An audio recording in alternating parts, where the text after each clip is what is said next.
Coach, of course, we have to talk about Rishabh Pant's knock. As an opposition coach, what message will you give to your bowlers when a batter is playing some crazy, outrageous shots out there, and especially the way Pant plays? Your word on his knock, and of course, the tactical plan that you can come up with. It's not. First of all, it's not surprising the way that he plays. We're a little bit surprised in the first innings the way he went about his work.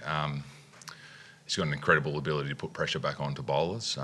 We're planning for that though. We'll plan leading into the summer. We bounced in and out of a few plans there, and clearly he kept taking on the boundary riders and was getting away with it. And no, it was an innings that you would say was right for that time.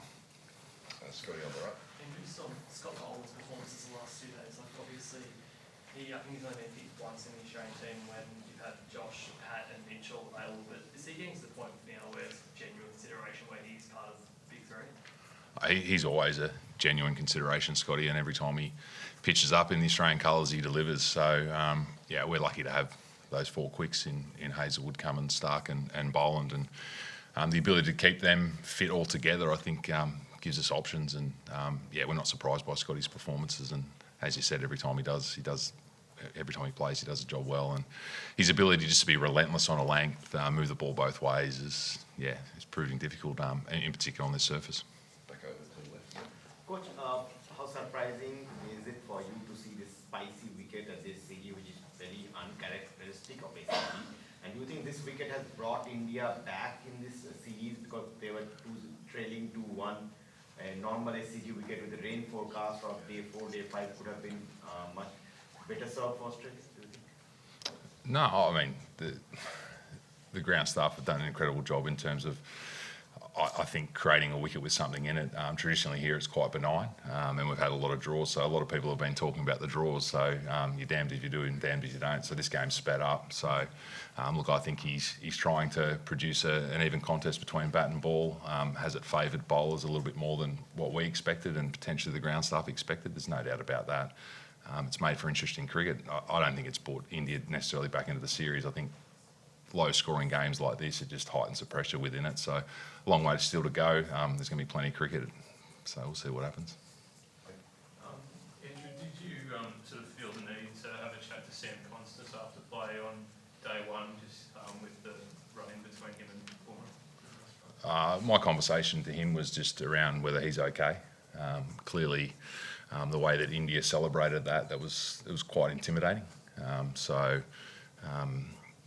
I mean, it's clearly within the laws of the game, within the rules and regulations, so there's been no charges laid. But, to have an opposition obviously swarm the non-striker like that was, we've got a duty of care to our player to make sure he's okay and in a headspace to go the next day and perform. So that's all those conversations were.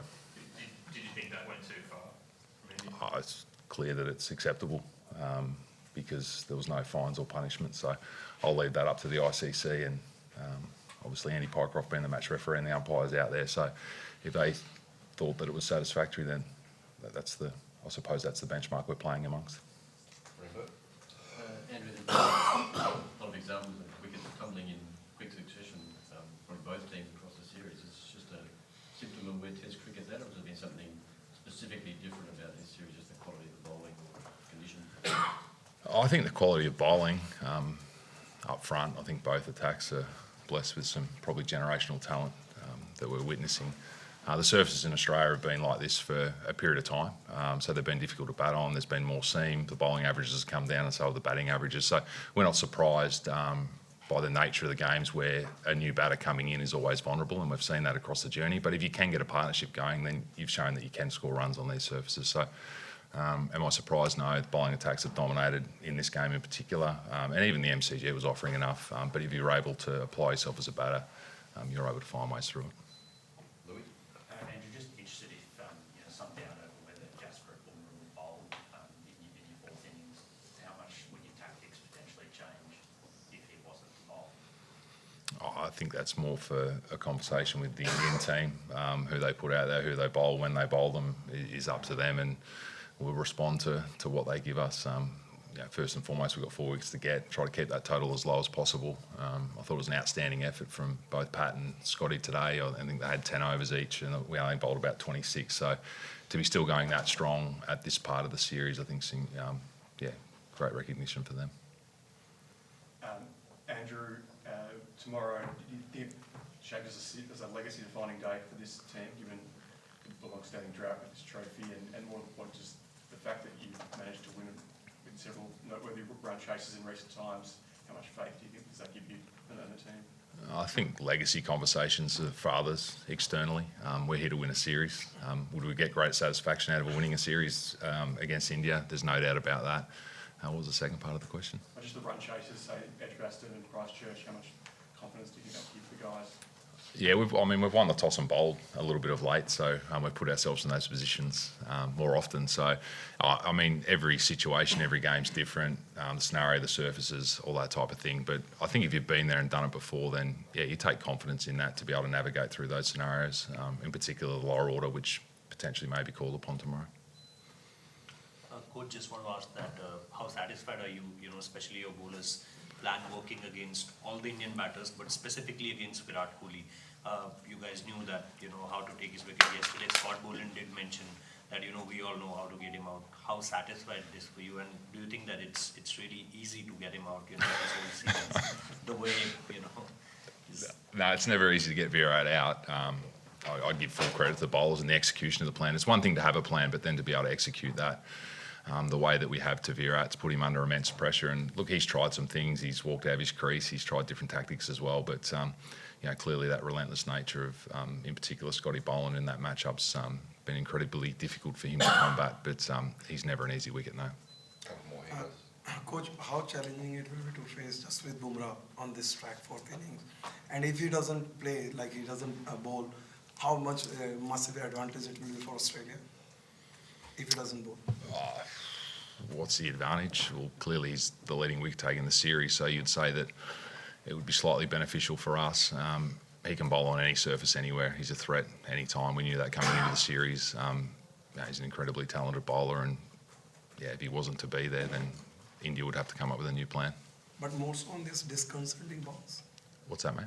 But more on this pitch, like fourth day pitch on SCG. Have you watched the rest of the series? Or he's been good. Perth, Adelaide, Brisbane, Melbourne, and Sydney's going okay as well. To the right. Andrew, the decision to lead up Mitch Marsh for this match was obviously a big one. You must feel that Bo has validated that decision with some important performances today. Yeah, we don't take validation out of decisions. We felt it was the right decision for us. I think it's a great story, really. The amount of work that the body of work he's put in Shield cricket to be rewarded with selection, and then to go out and perform the way he has. Got his first wicket today, first half century. He's got incredible hands in the slip, so we'll look forward to seeing that over the journey as well. But just incredibly happy for him. You get your cap, go out there, perform. You're at the level, and it just shows you that Shield performances are a great connection to international level, which is good for our system as a whole.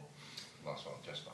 And just on Bo, have you seen enough from him that you might consider keeping him in the team for the rest of Cam's injury, or would there possibly be a spot for the two of them going forward? I think there's a discussion coming up. I think George Bailey will sit down and look at that Sri Lankan squad at the end of this Test match, and there'll be a quick turnaround to the announcement. So he's put his best foot forward, looked at the level. That's our angle, is that he's up to the level. We wouldn't have picked him if he wasn't. So going forward, what does that look like? It gives us another all-round option, which they're incredibly rare, and they tend to get injured across the journey. So to have depth in that area, I think bodes well for us as a team and for Bo also. Thanks, everyone.